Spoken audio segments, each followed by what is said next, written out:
Hey guys, welcome back to Biscuits Total War. This is Biscuits giving you another online commentary for the great game that is Rome Total War. Now, for you guys who've been watching a couple of weeks ago, I put up an episode where both myself and Beast of Holland were heroically beaten online. Today's episode is about trying to get our revenge. Beast of Holland, he was really upset, he was really sad that he was beaten, he was even thinking about giving up Rome Total War, hanging up his clogs, but today's episode is all about trying to pull back that victory, get our prize back, and swing in a nice win. So, who have I got today? Well, I've got myself, of course, I'm playing as the Greeks, and then I'm also being joined by Beast of Holland, who is over here, who is just eager to try and get his revenge after being obliterated in a couple of episodes ago.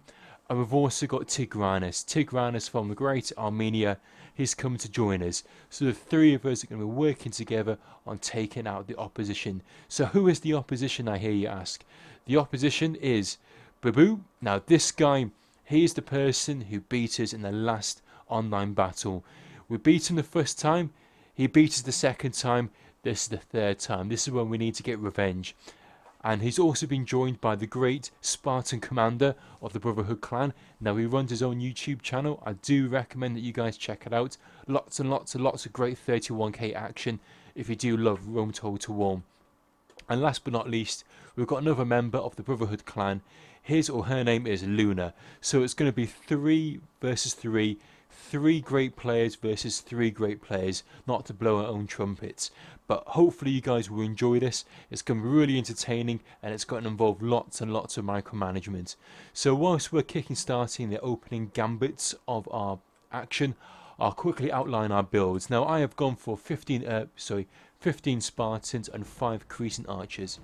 And then if we have a little glance at my 2 allies, if we have a glance at Beast of Holland and Tigranes, they've both gone for 14 Urbans and 6 Praetorian Cav. Both gone for exactly the same build. Now, although the opposition are going to have the cavalry edge, we're going to have the archer advantage and the cavalry advantage, which you'll see will come into play in a moment. I'll quickly pause it for 2 seconds just while I outline the opposition. If you look at Bubo, he has gone for 15 royal pikemen, 14 royal pikemen, 2 Crescent archers and 4 cav units. Now if you have a look at his build, he has gone for a general in his cavalry. Now that's quite a risky manoeuvre because the Macedonians, their morale is not particularly great. So if they lose that cavalry unit, if that general goes, then that's going to have a really bad detrimental effect to the Macedonian player.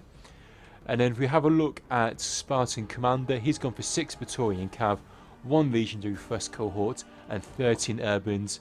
And last but not least, if we have a look at Luna, Luna's gone for 6 Praetorian Cav and 14 Urbans. So let's kickstart this.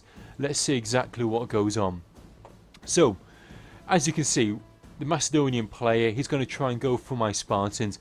I've said it once, I've said it twice, I've probably said it about 101 times, that the Macedonians are going to try and counter the Greeks. The Greeks need to keep away from the Macedonians, and the Greeks need to attack the Romans. Really, really simple. Now, what we're going to try and do is going to try and get the Macedonian player to do as much running around as possible. If he can chase me, then it means I can try and shoot him with my Crescent Archers.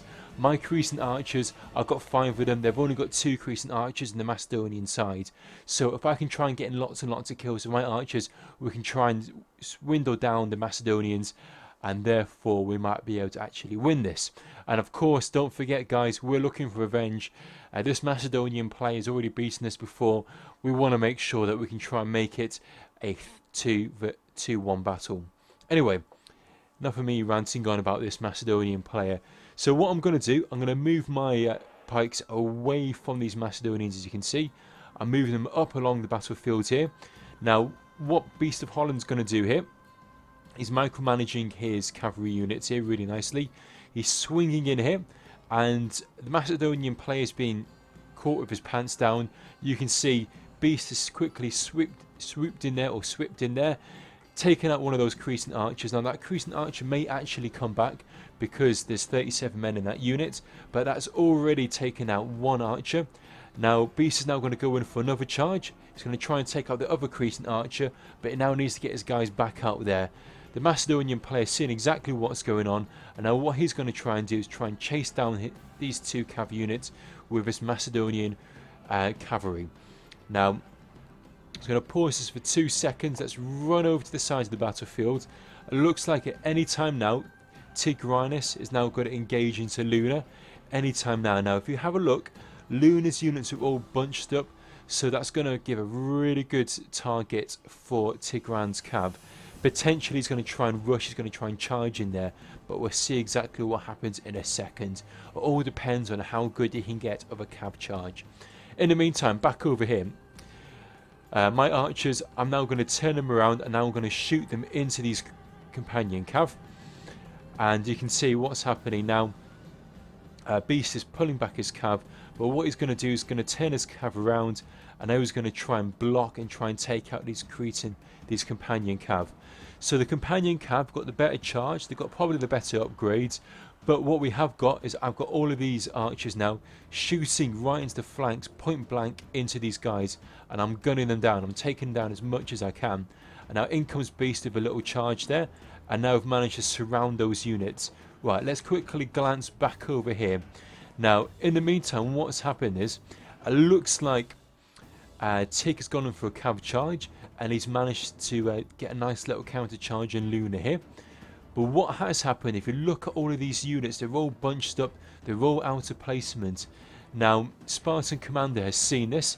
Spartan Commander is now going to charge in his cav. He's got 6 Praetorian cav. He's probably going to aim them from these clumps of units. And I don't know if the graphics on YouTube can pick this up, but you can almost see a whole bunch of peeler being chucked in the air. It's quite it's quite a nice little shot there, but you probably can't see what I can see because the video is going to get rendered, and unfortunately you probably won't be able to see the fine details of all of this peeler just throwing in the air. Anyway, let's carry on. So in comes Spartan Commander now. What he needs to do is do a really good charge here. If he doesn't do a good charge, this is going to be a really poor impact. Here we go. Now, as you can see, Tig's managed to pull his units to the side. Unfortunately, that was quite a poor charge by Spartan Commander. I think he wanted to try and get more momentum to that. Potentially what he might have done is clicked on the wrong unit. And by doing that, you can see he's done a bit of a charge there, but really, he's only managed to rout 1 unit. He's killed a few of the urbans there. But now what's going to happen is that all of these urbans are going to chuck their peeler into the back of these Praetorian cav. And unfortunately, it's just not going to be the amount of damage that he wanted to do. Anyway, over here, as you can see, Beast has been harassing these units here, harassing the cav units. But what has happened is the Macedonian player again has been caught napping. His infantry is all standing still, and that's given me lots of opportunity to get my archers and shoot the backs of these units here, which I'm doing at the moment. Whilst that's going on, I've now moved all of my infantry units right into the side here. Now, I'm fighting against the clock because at the end of the day, I need to try and get all of these infantry units into these urban units here. And I need to do that before these Macedonians chase up with me. If these Macedonians touch my guys, they're going to be slowly able to eat away at all of my units. So I need to charge in as fast as I possibly can. I need to try and get to these units as quick as I can. Now, unfortunately, Tigranes has been pretty much routed at this moment in time. He has got a couple of units of urbans, but he has taken a lot of damage from the combined striking force of Luna and Spartan Commander. Now, again, pay attention on this part because this is a little bit interesting here. My units, I'm trying to pull them away from these Macedonians, but what is going on here is that look at the Macedonian player. I believe he's pressing the F button. And what that means is that these Macedonians are going to get back into a formation before they drop the pikes.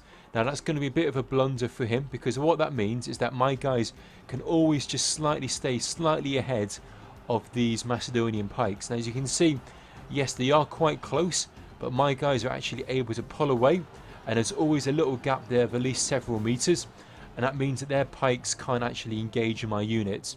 Now what Beast of Holland's actually done is a really nice move here. He's chucked in some of his urbans, and that's basically trying to block these Macedonian units trying to get towards my pikes. And as you can see, look, I'm always just slightly ahead of his units. I'm just quickly running. I'm trying to chase my guys straight through these urbans. Now Spartan Commander's done a really nice move here. He's put his guys into pseudo, And what that's going to do is going to prevent my my Spartans running through them. It's going to basically anchor my army, but as you can see, I'm just able to get my units just slightly out of reach of these Macedonian pikes, and therefore I'm actually having very, very little casualties compared to what I would be having if my units were touching these pike units.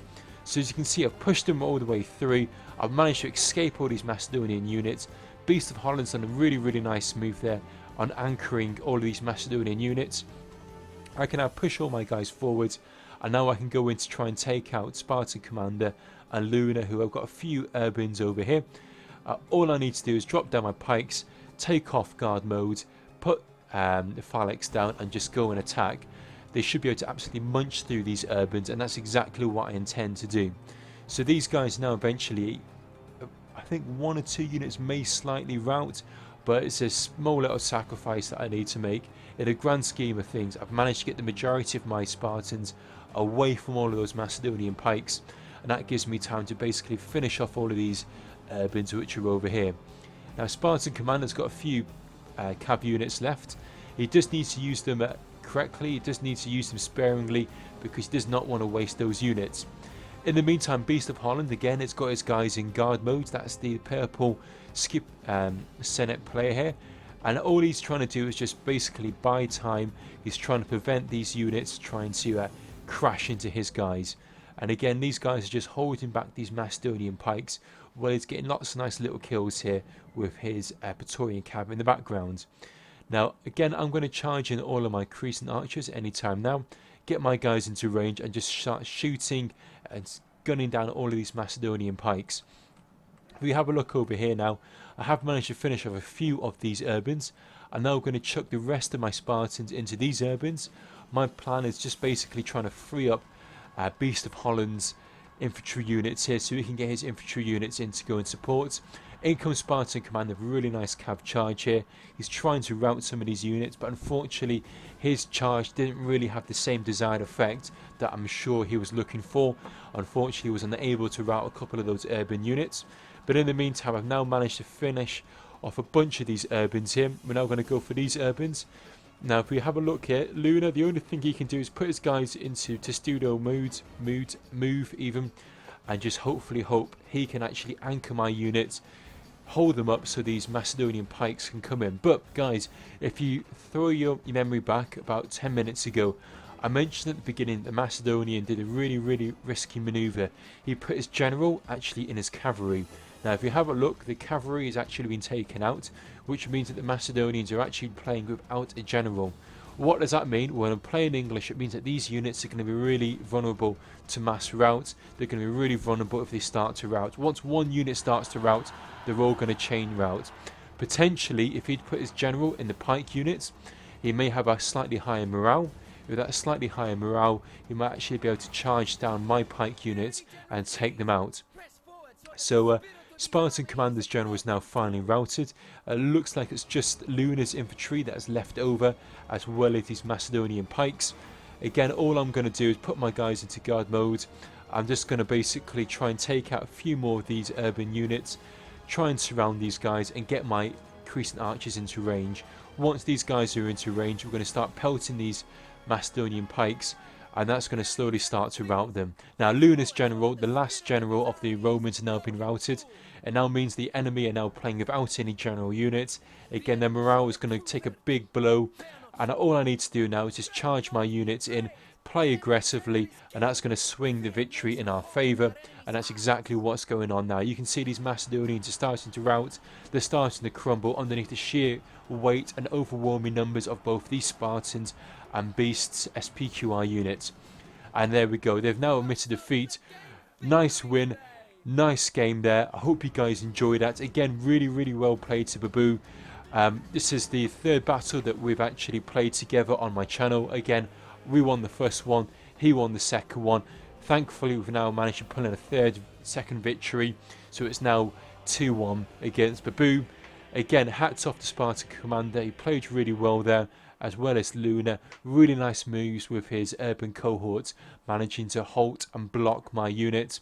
Unfortunately, the cav charges that I'm sure Spartan Commander was looking for with his Praetorian cav never quite paid off the dividend that he was looking for, which basically gave myself and Beast able to team together to take out the rest of them. Again, well played to Tigranes. Let's have a look at the kill count. I got in just shy of 1300. If you have a look at Tigranes, Spartan Commander, Bubo and Luna, they roughly got in about 1,000 to 1,100 kills.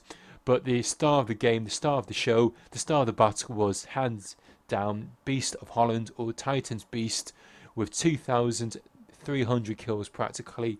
Did really nice there, and considering he had a standard Rome build, he basically swung that victory to us. If he wasn't playing the way that he was playing, I'm sure it would have been a loss to us. It was only an average victory, really tight. Anyway guys, I really appreciate you watching the video.